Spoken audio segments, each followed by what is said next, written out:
This is Barney's roadmap to success. Now I'm refilming this. I filmed it the day of the session, but upon reflection I wanted to kind of revise it. So got some notes here, so I'm going to be a little bit more organized than I normally am. So basically Barney's problem is I think he's a little bit confused as his position. He didn't really have any rules and structure as a result. I think he thinks that he has peers with his humans because of the lack of structure. On top of that, his humans often pet him when he demands it or invades their personal space, and I think that that's given him the impression that they are his responsibility, that he's superior to them, at least in terms of being possessive and protective. And that is manifesting into some unwanted behaviors. So basically what we want to do is demote him, and we're going to achieve a lot of that through incorporating rules and boundaries and enforcing them consistently. Now it's important that whenever we correct or reward a dog, we do that within a 3-second window of them doing it. 3 seconds the maximum, 1/3 of a second is ideal. The sooner you do it to when the dog does the activity, the better. Now if the dog sits, I say the word sit when I pet it. I don't say good sit or good boy or good dog. I want to say just the command word. You have to remember, people talk all day long and dogs are not verbal creatures. They communicate with body language and movement. So all day long they're hearing us talk, and every once in a while there's a word that they're supposed to pay attention to. The more precise that list of words are and the more consistent they are, the easier it is for the dog. Always put your dog in a position to succeed. If I can make it a little easier on my dog by always saying come rather than come here, over here, here boy, tap my thigh and whistle, now the dog only has to remember one word versus 7 or 10 for each command word. That makes a big difference. Good communication, just like human relationships, is really important with our dogs. Okay, so basically the rules are going to help because I think basically he's decided he's going to be the bouncer of the house. And sometimes he does it at times where the guardians don't want him to do it. And that's, like I said, leading to some problems. All right, so some of the rules that we incorporated, first one I suggested was no furniture. Now, whenever I suggest no furniture, I always suggest that we incorporate a dog bed in any room that the dog hangs out in, so the dog always has a place to be. When it's no furniture, it needs to be no furniture across the board. No bed, no couch, no chair, nada. For dogs, the higher they sit, the more rank or status they have based on how high they sit amongst their peers. Letting a dog sit at the same height as us is one of our ways of saying we're peers. So that's not the case. So by helping him see a literal distinction between the two of us, that's going to between humans and dog, that's going to help him better push back a little bit less and kind of be more accepting of that role. Now, we went over how to train your dog to use the dog bed. The dog bed we used in the living room, we call it the island. Well, I would have a different name for each dog bed in any room in the house, and we're going to teach him to use the dog bed the same way that I showed the guardians. If you don't know how to do this, this is one of the things you need to hire me to help you with. The guardians will know how to do that. All right, let me see. I would like them to practice that the dog bed exercise with each dog bed at least twice a day, every day for 7 days in a row. By the time we get the 7th day, the dog should be going there on command, on cue, and probably hanging out there on its own when it's in the room with us. Let me see, if the dog gets on the bed. A lot of times I want to push the dog to the edge, but because Barney's starting to push back a little bit against humans, we want to really utilize positive reinforcement. So if he gets on the couch, what I'd like to do is lure him onto the dog bed. Great way to do this is to always have a couple dog treats with you. You want a high value dog treat, something that has a strong smell. A meat-based treat is going to work best. So if he jumps up on the couch, pop a treat up, put it in front of his nose, toss it on the ground. When he gets down to get it, the second he touches with his mouth, say the word down, or ground, or floor, or whatever the word is that we want to command the dog to mean to get off of the couch. And so again, we want to be force-free with him, just positive reinforcement. Now once he does that and he gets the treat, I would probably follow it up with asking him to sit or go into a down position and reward him for doing that. Always utilize ways to redirect your dog into something that's positive, a desired behavior, so we can positively reward them. All right, what else do we want to do? Other rules, sitting at the door. Now, we did a video on this, so I'm not going to go into too much detail sitting at the door in this video, but we really want to practice that. Practicing at the back door is going to be easier, but eventually we'd like to practice at the front door too. Let's see, what else? Because he's pushing back, we want to really, like I said, use a positive reinforcement. And some of the ways we can do that is just adding structure to everyday repeatable tasks, such as when we pet our dog. I consider petting a dog our way of paying the dog. So I'd like the family to start petting him with a purpose. Anytime he nudges us or jumps up on us or scratches at us or invades our personal space and we pet him, we're rewarding him for doing that. So no more of that. Be conscious of what you're petting your dog for. Instead, ask the dog to sit when he nudges you or scratches at you. As soon as he sits, pet him under his chin. A proud dog has his nose parallel to the ground or tilted upward, and this facilitates that. So as soon as he sits down, pet him under his chin and say the word sit. I like to use my hands with kind of hand motion. If this is the dog's nose, I have my hand with my fingers slightly curled so he can't see whether I have anything in it or not, and I go to an arc over the dog's head. As they track up, they can only look up so high. They put their butt down and sit to get more elevation. As soon as he sits, lower your hand, let him lick the treat off your hand. The second the treat goes in his mouth, he should hear the word sit. And then I like to tickle him under the chin because that's going to become part of the reward. We're going to do that consistently. Remember, if somebody comes to the room and you see someone petting the dog for invading space or just it's standing, it hasn't sat, we say the word paycheck, that person throws their hands up in the air, they say, Barney, sit. As soon as he sits, we practice, we ask him to sit, or we pet him and say the word sit. And then we can tell our spouse or the other family member, I asked him to sit before he came in the room. He stood up when he heard you come in and I continued to pet him, because that's allowed. If you want to pet him for no reason, still ask him to sit. We're going to make sitting his way of saying please or thank you. Sitting is a more subordinate position for the dog. The more we help him practice sitting, the more he's going to respect the humans and get into a habit of listening to them. Also, it's going to be easier to put him in a sit in various situations. If he's already sitting, we can ask him to lie down. If he's sitting here, ask him to sit here. Just make sure that he always, before anybody pets him, we ask him to sit 100% of the time. Normally I'm a little bit flexible on this, but because Barney's pushing back, I really want to incorporate as much structure as possible, and this is a very easy way to do it using positive reinforcement. Let me see, I'd also like the guardians to practice what I call petting with a purpose. So if Barney comes over to him on his own, pet him and say the word come, or here, whatever the word is. Anytime Barney comes and sits down next to me, and he doesn't want my attention, he just sits down next to me, pet him and say the word sit. Every time he lays down, pet him and say chill, or whatever the word is. Again, do it within that 3-second window, but the more that we do this, the more he will try to engage in these behaviors because they're the things that get the human's attention. Scratching doesn't work anymore. If he does continue to jump up and scratch and you ask him to sit and he doesn't, get up and leave the room, close the door behind you. Don't chastise him, don't tell him no. Just the consequence is we're going to remove ourselves from the equation, and clearly you're not going to get a reward from me if I'm in the other room. When you do this, make sure you leave the room for at least 3 seconds. If he's scratching at the door, wait for 3 seconds after the scratches before you come in. Otherwise, he's going to think the scratching at the door made the human come back. And if you yell at the dog when he's scratching, he's like, hey, I'm getting their attention. Going to continue to do that as well. Let me see. We really want to avoid pushing him. He's a bully breed, and they're very physical. They shove and they body check a lot. The family has gotten in a habit of shoving him away. We want to avoid that. I don't want him to think it's okay for him to shove other people, and if the family members are shoving him, that is very likely to be the case. I'd like the family members to practice the focus exercise. This is one where we hold the treats in our fists on our lap, and we raise it in between my dog's view and my view and the dog's view, and then we travel down that view towards the dog's mouth, and when we pop it in their mouth, we're going to say the word focus. At first it's going to be 1 second, 1 second for each movement. We do this with about 10 or 12 treats each time we practice this. After we practice it a couple times, I'd like everybody in the family to do this at least once a day with about 8 to 12 treats. If everyone's doing it by the second day, then we go 1 second, 2 seconds on the second movement and say focus. We're going to keep on increasing the length of delivery or the time of delivery speed for the second movement only until we can get to the point where we raise it and it takes 20 seconds before we deliver it and the dog is keeping its focus here. This is a great way to redirect your dog, especially when he's reacting or barking at somebody walking by or whatever the case may be. Let me see. We also want to teach him how to stay as we have a fire truck coming by.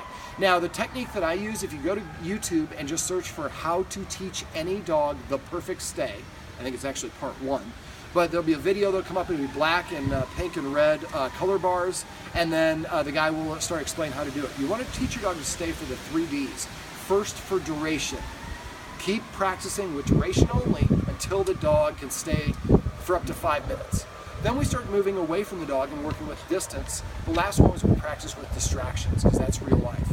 And make sure after all 10 or 15 treats, however many you do it, I usually do about 8 to 12 treats every time I'm practicing the stay exercise. At the end, when I'm done, I toss a treat to the side about 2 feet away from the dog. When the dog gets up and gets it, when he touches it with his mouth, I say the word break, release. Don't ever use the word okay as your release word. It's way too commonly used. A very distinctive word. So this way, he hears the word when he moved away. The idea is the dog cannot do what we call an auto release. When I put you in a sit stay, you're in a sit stay until you hear the word release, break, freedom, whatever the word is. That's going to be really important to Barney because it helps him practice self-control, and also is going to be a valuable tool for us to use at a time where we need him to sit, where we can't control the situation, and we need Barney to be under control himself. Let's see, he definitely needs more exercise. He's not a Dalmatian, but he is a higher energy dog. And just like kids, the more energy he has, the less well-behaved he's going to be. The Guardians, if I remember correctly, were walking him in the evening. It's much better to walk him in the morning. I like to say energy is kind of like interest at the bank. It compounds. So now the Guardians were using a prong collar.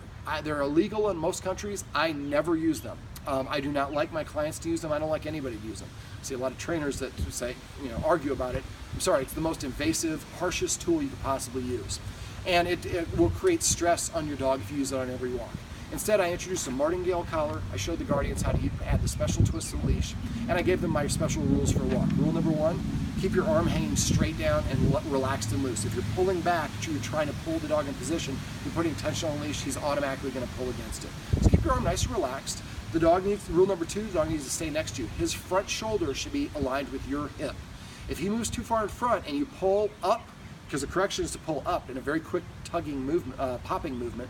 If he's too far in front, he's gonna feel pulling back, and that automatically causes the dog to pull forward. So before the dog gets out of position, we do a quick pop and then relax our arm like a noodle. If he lags behind, I just let my arm go dead and keep walking. I let the leash do the work. Don't ever pull from behind. The other 2 rules are no stopping and sniffing. To say a dog can't sniff would be cruel, but in this case, we want him to learn to pay attention to humans, and because the nose controls 60% of the brain and dogs can't multitask, if he stops to smell something and I stop, he controlled the walk. So we can let him sniff as long as he's minding us, but if he stops, I let that arm go dead and keep walking. Rule number 4 is no marking. Marking is a skill that's done, or an activity is done by leaders, and we definitely want Barney to identify as a follower. And because he's somewhat reactive to people walking by his house and coming to his door, we want to eliminate any traces or any elements that are related to guarding or being protective. And so if he pees on a tree across the street, and that person who lives there has a dog and that dog's in his front yard, Barney's going to yell at that dog saying, "Get out of my yard," because in his mind that's his yard. So I let the dog pee before the walk and after the walk, but not on the walk. Pooping is different. Let's see, what else? Where else are we at? It's getting a bit long, so let me speed it up. Also the fetch. The fetch is a great way to burn excess energy. Taking the dog out, playing fetch, then letting him have a 10-minute recovery period, then taking him for a walk is a great plan for really high energy dogs. So we take that burst of energy out, makes it easier for them to pay attention to us. Also, we want to use the fetch as a maintenance exercise. If Barney starts getting rambunctious during the day, he's not listening, he's not cooperating, take him outside and play fetch. Count the number of times that you fetch. You'll find a butter zone. I have a dog that she needs about 41 fetches before she's pooped out. Another dog can go 10 fetches. Count it, and after a couple of days of counting it, and that's why I would do a journal. Just a piece of paper, just write down all the exercise he has that day. And took him for a 45-minute run in the morning, played fetch for 20 minutes at lunch, played fetch, or 21 repetitions for fetch at lunch, and then 30 repetitions of fetch at dinner, and then a short walk, and then grade the day. And then do this for a week, and you'll see that a certain combination of exercise is going to produce a dog with behavior that we like. Then we want to start repeating that. Now, luckily he's 4, so he should start mellowing out. He's probably mellowing out a little bit, but he's pretty high energy, so burning off that excess energy puts him in a position to succeed. Let me see, what else? Speaking of putting him in a position to succeed, if we're going to have guests come over, that's a great time to make sure he gets a ton of exercise early in that day. We want to burn off that energy so that he's in the proper mindset to listen to the humans. And it'd be nice if the humans have practiced the stay and the focus exercise for a couple weeks before we start practicing having someone come over. Now, let me see. The human should go first through doorways. If we're going outside, the dog should get used to following us. For dogs, whoever's in front is the leader, whoever's behind them is the follower. Barney needs to identify as being a follower, even if it's just teaching him to go up and down the stairs. If you don't know how to do that, if you go to doggoneproblems.com, click the dog training tips part in the red bar, and then on the right side of the page, it'll be over here for you guys watching this video, there's a search box. Just type in stairs, and you'll see other exercise. See how I teach this exercise. Just basically putting the dog into a sit-stay, walking up the stairs backwards, and then calling him more at the top of the stairs. This is going to be easier to accomplish if we've already introduced the stay with the stay exercise that I described earlier. Make sure that we do not pet Barney when he is excited, when he is upset. Anything your dog is doing when you pet it is what you're reinforcing. If you pet your dog when he's excited or fearful, your dog will continue to be excited or fearful to try to continue getting that attention. So that's why petting with a purpose is such a valuable and easy thing to do that will have a huge impact on your dog. The doorbell. Normally I use counter conditioning for the doorbell, but he was way too reactive.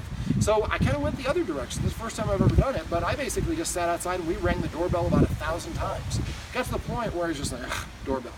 At first he was reacting and wanted to run around. Now when you're doing this, make sure he's on a leash. Step on the leash, give him just enough room to stand or sit, but don't let him run around. The more a dog runs around, the more animated they get, the more worked up they get. Kind of like when we're starting an argument with somebody, the longer it goes, the more animated and frustrated or angry we get. So we can keep him stationary and preferably away from the door when we're doing this. Then basically we'll, sorry, I lost my train of thought. The more that we practice this, the better at it he should get, provided he is not moving around. So move him far away from the door when you're practicing at first, and ring the doorbell like heck, and then eventually we're getting closer and closer. When we get to the point where he's not as reactive with the doorbell, then we could also go and search on the dog training tips page of Dog Down Problems, door exercise, or counter conditioning, and look for a setup where it talks about counter conditioning the dog with a doorbell. Now the door exercise is actually probably a technique I would not recommend for Barney. I tried to do it. He started pushing back and he wasn't aggressive, but he was heading in that direction, and I didn't want him to get to that point. One of the things that guardians could do is teach him to stay at the farthest point away by the back wall of the house so he can see the door, but and we're going to train him to not to stay, but to go to that location just the same way we taught with the dog bed. So create a name for that location, place, spot, greeting, or whatever you want, and then do it when you don't have guests coming. Again, the best time to practice with your dog is not in the moment. So basically put the dog, just toss a treat there. When he goes over and gets it, say, greeting. And after a while, when you say greeting, he knows to go to this place or this position. Once we've achieved a sit, stay reliably, then we can say stay, and then we can go and answer the door. That distance away from the door will help him be less reactive and will give us a lot more control or lead time if he does decide he wants to rush the door. Let's say, and then the last little thing is feeding. We try to do a feeding exercise, and again, he's pushed back and got, I don't want to say aggressive, well, yeah, he might got to get a little bit aggressive during that one. So food, and that's normal for dogs. I mean, resource guarding is a problem that a lot of people have. It's normal and natural for dogs in the wild to protect their food and be very possessive of it. Otherwise, another dog's going to come and take it. But dogs eat in the order of their rank. So what I'd like the guardians to do, instead of doing what I normally do, is just whoever's going to feed him, eat a chip, a cracker, somebody that takes 5 or more bites, then we give him permission to eat. What I usually do when the dog takes his first bite of his food, I say feast, chow, grub, whatever the word is that you want to use to give him permission to eat. If he sees different people in the family, and that's the other thing, different people in the family should take turns feeding him. But this way he starts to see the other people are eating first, and then they're providing his food and they're controlling the situation. That will help him build up a little bit more respect for the guardians. Now, he is a little bit reactive to other dogs. Well, I can't remember if he's reactive to other dogs or not. If he is, the guardians might want to take advantage of the counter conditioning class that we're starting, where we teach dogs and create a positive association with them with other dogs. If you have a reactive dog, please message us at Dog Down Problems. We can talk to you about that class. All right, that's the roadmap to success for Barney. Thank you very much for watching. And remember, everything you do trains your dog, only sometimes you mean it.